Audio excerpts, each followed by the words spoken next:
नमस्कार, मैं हूं जगत सिंह आवाना और आप देख रहे हैं सर्जना टाइम्स। दोस्तों, एक फोन कॉल और आपके जीवन में कुछ भी हो सकता है। एक फोन कॉल आपको टेंशन भी दे सकता है, एक फोन कॉल आपको की टेंशन को खत्म भी कर सकता है, एक फोन आपको धमकी वाला भी आ सकता है, एक फोन आपको गाली देने वाला भी आ सकता है। भारत की राजनीति में आजकल फोन कॉल्स का बड़ा महत्व हो गया है। एक फोन कॉल आता है तो एक गठबंधन के जो अलायंस होते हैं वो मान जाते हैं। एक फोन कॉल आता है तो उन्हें नहीं मानते, उन्हें दोबारा फोन किया जाता है दूसरे पर्सन द्वारा और उन्हें बात मजबूरी में माननी पड़ती है। ये धमकाने वाला लहजा और प्यार से बोलने वाला लहजा और बात बनाने वाला लहजा बिहार के चुनावों में इस समय खूब देखने को मिल रहा है। बिहार में अमित शाह के फोन से जो 12 सीट मांग रहे थे वो 6 सीट पर आ जाते हैं। उसी बिहार में महागठबंधन में राहुल गांधी का फोन, पहला फोन मुकेश सहनी ओके करता है, दूसरा फोन झारखंड के हेमंत सोरेन को वो ओके कर देता है, तीसरा फोन कम्युनिस्ट भट्टाचार्य को वो ओके कर देते हैं। उसके बाद लालू प्रसाद यादव के घर के फोन की घंटी बजनी शुरू हो जाती है और बात होनी शुरू हो जाती है। बात होते होते होते होते इस बात पर पहुंच जाती है कि अशोक गहलोत पटना पहुंच जाते हैं कल, और पटना पहुंचकर क्या बात करते हैं, क्या समझाते हैं, किसका फोन था, क्यों फोन किया गया था, क्यों एकदम से महागठबंधन एकजुट हो गया, इन सब बातों पर चर्चा होती है। और चर्चा होते होते आज उस घोषणा पर आकर टिक जाती है जहां अशोक गहलोत खुले रूप से, खुले मन से तमाम सहयोगियों के सामने, चाहे वो कम्युनिस्ट हो, चाहे वो वीआईपी के मुकेश सहनी हो, चाहे वो आरजेडी के हो, चाहे वो आईपी गुप्ता ही क्यों ना हो, उनके सामने तेजस्वी यादव को मुख्यमंत्री, महागठबंधन का मुख्यमंत्री का प्रत्याशी घोषित कर देते हैं और मुकेश सहनी को उप मुख्यमंत्री घोषित करते हैं। आप सुन लीजिए क्या बोले अशोक गहलोत। इस बार बना हुआ, इस बार बदलाव होगा। राहुल जी की यात्रा हुई, तेजस्वी जी साथ थे, दीपंकर जी साथ थे और सब साथी साथ थे। जिस प्रकार पब्लिक ने रिस्पॉन्स दिया, पूरे देश ने देखा उसको, पूरे देश ने देखा। इन हालातों में हम लोग चल रहे हैं। बहुत एक चुनौती हमारे सामने, क्योंकि वो शक्ति वो है जिनका एक मुखौटा है खाली डेमोक्रेसी का, कोई यकीन नहीं है डेमोक्रेसी के अंदर उनका। ये मैं आपको क्या कहूँ, आप खुद जानते हैं। मुखौटा पहन रखा है, ऐसे लोग शासन करें देश के अंदर, चिंता होना स्वाभाविक है हम सबको। इसलिए मैं कहना चाहूंगा कि इस मौके पर जो है, इस मौके पर पिछला गठबंधन आपका लोकल था, महागठबंधन, तेजस्वी जी ने उस वक्त में भी कमाल किया और जिस रूप में मामूली वोटों के अंतर से सरकार उनकी बन गई, मामूली वोटों के अंतर से बन गई सरकार उनकी थी। जिस प्रकार से साम दाम दंड भेद, ये उनका भाव है, बदले की भावना उनके फितरत के अंदर है। ऐसे लोग बैठे हुए हैं, धन बल का कोई कमी नहीं है। आपका जो इलेक्ट्रल बॉन्ड, वो तो एक एग्जाम्पल है। सुप्रीम कोर्ट ने कहा अनकॉन्स्टिट्यूशनल है ये, इतने कह रहे कैसे काम चलेगा। जो पैसा जमा है उनके पास में, जो खेल खेल रहे हैं देश के अंदर, चुनाव को प्रभावित कर रहे हैं, सरकारों को गिरा रहे हैं, मॉडल अलग अलग है उनका। के लिए चुनाव आयोग की हालत आप जानते हो। ऐसा चुनाव आयोग, मैं 50 साल राजनीति कर रहा हूं और मैंने देखा है केंद्रीय मंत्री के रूप में भी और मुख्यमंत्री 3 बार में रहा हूं। ऐसा माहौल इलेक्शन कमीशन में, इतनी बदतमीजी, इस प्रकार का व्यवहार विपक्ष के साथ में मैंने कभी नहीं देखा आज तक। ये कह सकता हूं खड़गे साहब, राहुल गांधी जी और तमाम जो साथी बैठे हमारे, इन सब की राय लेकर के हम लोगों ने तय किया है इस चुनाव में अगले मुख्यमंत्री चेहरे के रूप में तेजस्वी यादव जी को हम लोग सपोर्ट करते हैं, जो एक नौजवान है, लंबा फ्यूचर है इनके साथ में। और मेरा यकीन है कि जो है तेजस्वी जी की घोषणा करना मायने रखता है। और साथ में सबकी राय बनी है कि जो हमारे अन्य पिछड़ा वर्ग के साथी हैं, मुकेश सहनी जी, जिनको आप सब जानते हैं, मुकेश सहनी जी, जो एक संघर्ष करते हुए यहां तक पहुंचे हैं, अपनी पार्टी बनाई है, अपनी अकल होशियारी से, अपनी मेहनत से बनाई है, गरीबों के मसीहा के रूप में, अपनी कौम के मसीहा के रूप में उभर के आए हैं। ऐसे नौजवान को हमने तय किया है वो उप मुख्यमंत्री होंगे साथ में। गहलोत के बाद बोलने की बारी प्रदेश के भावी मुख्यमंत्री तेजस्वी यादव की थी। तेजस्वी यादव ने जो कल प्रेस कॉन्फ्रेंस की, उसमें जो उन्होंने अपनी घोषणाएं की, उन घोषणाओं का आज एक बार फिर से जिक्र किया और अपनी घोषणा, मुख्यमंत्री पद की जो प्रत्याशी की घोषणा होने के बाद बड़े उत्साह में तेजस्वी यादव दिखे और उन्होंने एक एक कर दोबारा से सारी योजनाओं को बताया। एक बार उनकी योजनाएं तो आप सुन लीजिए। कई बार ये सवाल उठाए जा रहे थे और हमसे ज्यादा आप ही लोगों को ज्यादा इंतजार था कि महागठबंधन का सीएम का चेहरा कौन होगा। जितना बेताब आप लोग थे उतना हम नहीं थे, जितना इंतजार आप लोगों को था उतना हम लोगों को नहीं था। हम महागठबंधन के लोग केवल सरकार बनाने के लिए ही नहीं, मुख्यमंत्री बनने के लिए नहीं, बल्कि हम लोगों को बिहार बनाने का काम करना है, इसलिए हम लोग एकजुट हुए हैं। और हम आदरणीय लालू जी का, राबड़ी देवी जी का, मैडम सोनिया गांधी जी का, राहुल गांधी जी का, खड़गे साहब जी का, प्रियंका गांधी जी का, दीपांकर जी का, मुकेश सहनी जी का, डी राजा साहब जी का, आईपी गुप्ता जी का, बेबी साहब जी का, नरेश जी, ललन जी का हम दिल से धन्यवाद देते हैं कि सभी महागठबंधन के साथियों ने मुझ पर पुनः भरोसा जताया है।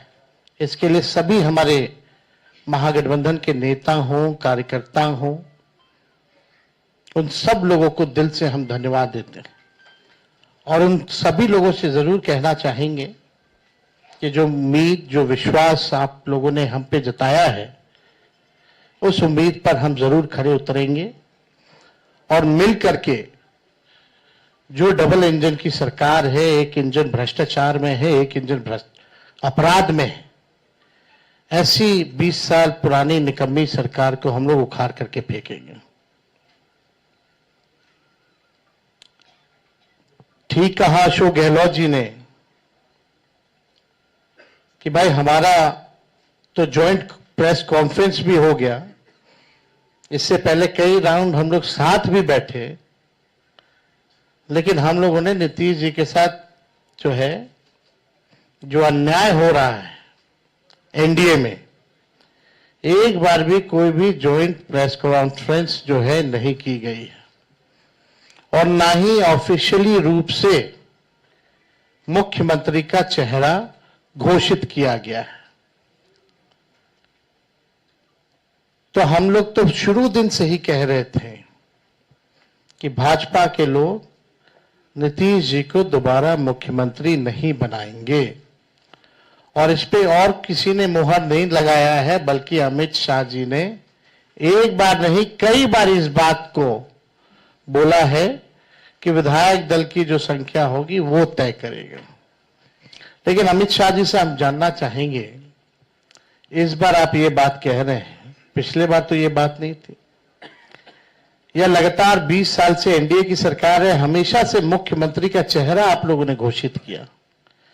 आखिर क्या कारण है कि इस बार आप नीतीश कुमार जी का मुख्यमंत्री के चेहरे का नाम का घोषणा क्यों नहीं कर रहे? अब ये सवाल बड़ा खड़ा होता है। तो हम लोग तो जो कहते थे वही हो रहा है। और आप देख लीजिए, जो भी जनता दल यूनाइटेड में जो नेता हैं, नीतीश जी के खराब सेहत का वो चेहरे का इस्तेमाल करके 3-4 नेता जो भाजपा के लिए ही काम कर रहे हैं, जो जनता दल यूनाइटेड को खत्म करने में लगे हैं, अब चुनाव के बाद जनता दल यूनाइटेड को भी ये लोग खत्म कर देंगे, दल नहीं रहेगा। यानी आप मान के चलिए कि नीतीश कुमार जी का ये आखिरी चुनाव है। ये स्पष्ट अमित शाह जी ने कर दिया है, निर्णय ले लिया है। देखिए, एक कसक बिहारी होने के नाते शुरू से रही है कि हमारा राज्य जो है अव्वल राज्यों में आए। लेकिन 20 साल राज करने के बाद भी राज्य में 11 साल केंद्र में मोदी जी प्रधानमंत्री रहते हुए भी सबसे अगर कोई गरीब राज्य है तो बिहार है। सबसे ज्यादा अगर बेरोजगारी है तो बिहार है। सबसे ज्यादा अगर पलायन होता है तो बिहार में।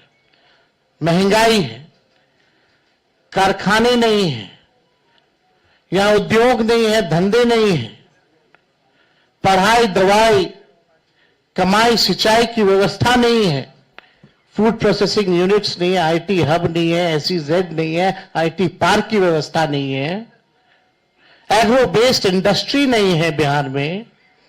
प्रति व्यक्ति आय पूरे देश में अगर सबसे कम है तो हमारे बिहार के लोगों का है। प्रति व्यक्ति निवेश सबसे कम है। किसानों के आय के मामले में बिहार सबसे फिसड्डी है।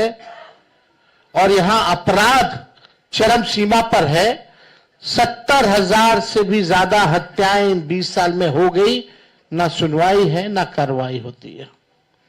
भ्रष्टाचार ब्लॉक थाना चले जाइए, बिना भ्रष्टाचार के, बिना घूस दिए हुए कोई काम नहीं हो रहा। चारों तरफ से अफसरशाही लागू है। जनप्रतिनिधियों की भी पूछ नहीं है, मंत्रियों की भी पूछ नहीं है। डिपार्टमेंट मंत्री नहीं बल्कि सेक्रेटरी चलाता है। ये बिहार की सच्चाई है। अभी 70,000 करोड़ का घोटाला आया CAG की रिपोर्ट में, कोई हिसाब किताब नहीं। एक बार नहीं, कई बार पेपर लीक हुए, किसी पे कार्रवाई नहीं की गई। कितने बड़े से बड़े घटनाएं हुए बिहार में। सृजन घोटाला हुआ, बालिका अग्निकांड हुआ, कोई गिरफ्तार नहीं, कुछ भी नहीं। लगातार घोटाले पे घोटाला हो रहा है। चूहा बांध काट दे रहा है तो बांध गिर जा रहा है। चूहा पुल गिरा देता है काट के। चूहा करोड़ों लीटर शराब पी जाता है थाना में, कोई हिसाब किताब नहीं। कहीं न्याय लोगों को नहीं मिल रहा। जो स्थिति बिहार की है, गोलियां चल रही होती है पटना के शहरों पर, बड़े बड़े उद्योगपतियों को, इंडस्ट्रियलिस्ट को। यही बगल में आप जहां हम लोग आज बैठे हैं, बगल में खेमका जी की हत्या कर दी जाती है। हाजीपुर में उनके बेटे की 4 साल पहले हत्या कर दी जाती है। मुख्यमंत्री आवास के बाहर गोलियां चलती है, कुछ नहीं होता। हमारे घर के आवास के बाहर गोलियां चली, आज तक कोई नहीं पकड़ा गया। सचिवालय के बाहर गोलियां चलती है, कोई पकड़ा नहीं गया। लगातार अफसरशाही, भ्रष्टाचार, अपराध से लोग परेशान हो चुके हैं।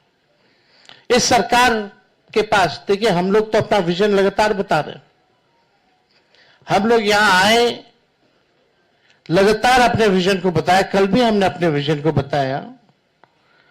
ये लोग प्रचार में भी चले गए, एक भी मैनिफेस्टो या एजेंडा नहीं बताया कि आने वाले 5 साल में ये बिहार के लिए क्या करेंगे।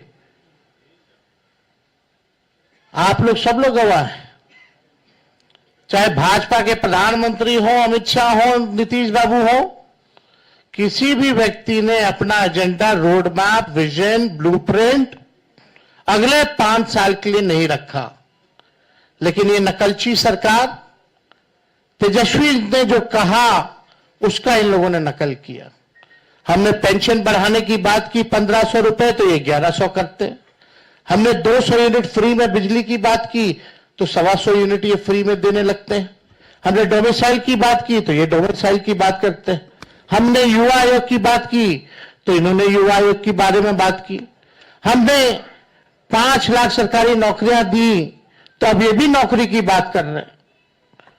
हम लोग माई बहन मान योजना लाए तो ये 10,000 का घूस एक तरह का देके रिश्वत देकर के चुनाव से पहले उधार यानी लोन जो है वो दिलवाने का काम कर रहे हैं। तो ये नकलची सरकार है, इसके लोगों के पास कोई विजन नहीं है। ये लोग थके हुए लोग हैं। ये लोग किसी भी कीमत पे केवल सत्ता और कुर्सी पर बैठना चाहते हैं, ना कि बिहार की जनता को सेवा करना चाहते हैं, ना कि बिहार के लोगों को आगे बढ़ाना चाहते हैं। एक शुगर मिल प्रधानमंत्री जी ने नहीं चालू की, लेकिन तेजस्वी ने महागठबंधन की सरकार 17 महीने में रीगा का चीनी मिल जो है 17 महीने में चालू करके दिखाने का काम किया। 5 लाख नौकरियां हम लोगों ने दी, 3.5 लाख नौकरियां प्रक्रियाधीन कराई, 4.5 लाख नियोजित शिक्षकों को हम लोगों ने राजकीय कर्मी का दर्जा हम लोगों ने दिया। जाति आधारित गणना पहली बार कराया, किसी राज्य ने कराया। और आरक्षण की सीमा हम लोगों ने 65% हम लोगों ने बढ़ाया और 10% EWS यानी 75%। और हम लोगों ने मांग भी की कि शेड्यूल 9 में डालो, लेकिन भाजपा के लोग, ये आरक्षण विरोधी पार्टी, इस आरक्षण को लागू नहीं होने दिया गया। हम लोगों ने स्पोर्ट्स पॉलिसी बनाई, IT पॉलिसी बनाई, टूरिज्म पॉलिसी बनाई। हम लोगों ने 700 डॉक्टरों को बर्खास्त किया जो बेईमान थे, जो जाते नहीं थे। रात भर हम लोग छापा मारते थे। कई काम जो हम लोगों ने 17 महीने में करके दिखाया, वो काम लोगों को दिखता है, भरोसा है। और हम बड़े विश्वास के साथ हम कहना चाहते हैं, और हमने पहले भी कहा है कि हमको 5 साल नहीं, केवल बिहार के लोगों अगर 20 महीने का मौका दे तो जो काम 20 सालों से इन लोगों ने नहीं किया है, तेजस्वी और हमारी सरकार बनेगी तो 20 महीने में उस काम को हम लोग पूरा करने का काम करेंगे। हम लोगों ने जनता के सामने प्रण लिया है, संकल्प लिया है कि ऐसा कोई परिवार नहीं, जिस परिवार के पास अगर सरकारी नौकरी है और जिन परिवार के पास सरकारी नौकरी नहीं है, उन परिवार को एक सरकारी नौकरी तेजस्वी देगा। तेजस्वी खुद बिहार सरकार नहीं चलाएगा, बल्कि पूरा बिहार मिलकर के बिहार सरकार चलाने का काम करेगा। तेजस्वी सीएम बनेगा, साथ में सभी बिहार के लोग सीएम बनेंगे, यानी चेंज मेकर बनेंगे। इस सरकार को उखाड़ के फेंकने का काम करेंगे। भाई बहन मान योजना हम लोग लाएंगे, जो योजना महीने का 2,500 रुपया, साल का 30,000 रुपया और 5 साल का 1.5 लाख रुपया हम लोग जो है दिलाने का काम करेंगे। बिजली की बात की, गैस सिलेंडर जो है 500 रुपया किया जाएगा। और हमने कल 1-2 बड़े घोषणाएं की हैं और वो लागू होगा। जो जीविका दीदी हैं, जो सीएम दीदियां हैं, कम्युनिटी मोबिलाइजर्स हैं, उन सबको जो है हम लोग परमानेंट करके 30,000 रुपये प्रति माह उन लोगों के लिए किया जाएगा। और बाकी के जो दीदियां हैं, समूह हैं, जो सरकार दिन रात काम लेती है, उनको प्रति माह 2,000 रुपया हम लोग कराएंगे। और जो लोन लेती हैं, जो जीविका दीदियां, जो इंटरेस्ट होता है, उस इंटरेस्ट को हम लोग माफ करेंगे। और यही नहीं, 5 लाख रुपए का हम लोग बीमा जो है उन सभी दीदियों का हम लोग कराने का काम करेंगे। जो संविदा कर्मी हैं, बिना संविदा कर्मी के बिहार सरकार नहीं चल सकता। चाहे विभिन्न मंत्रालय में हो, जिलाओं में हो, बेल्ट्रॉन जैसे संस्थाओं में हो, जो भी हो, सभी लोगों को जो है हम लोग जो है परमानेंट करने का काम करेंगे। उन लोगों के साथ न्याय हमारी सरकार बनने के बाद हम लोग करेंगे। जो माहौल बनाया जा रहा है, यहां आकर के हम लोगों को गाली दिया जा रहा है एनडीए द्वारा। बड़े बड़े मुख्यमंत्री आ रहे हैं, केंद्र मंत्री आ रहे हैं, आरएसएस है, हर कोई लगा हुआ है, लेकिन किसी ने अपना विजन नहीं बताया। और आगे भी कुछ दिनों में हम सब लोग साथ बैठ करके क्या रोड मैप होगा बिहार का, क्या हमारा विजन होगा, क्या हमारा मिशन होगा, इसको आप लोगों के समक्ष हम लोग बताने का काम करेंगे। हम लोग नौजवान हैं, नए सोच के, हर जात हर धर्म के लोगों को, हर वर्ग के लोगों को हम साथ लेकर के चलना चाहते हैं, एक नया बिहार बनाना चाहते हैं। हम लोग चाहते हैं बिहार आगे बढ़े। फ्री की रेवड़ी या कल्याणकारी योजनाएं, दोनों में बड़ा अंतर है।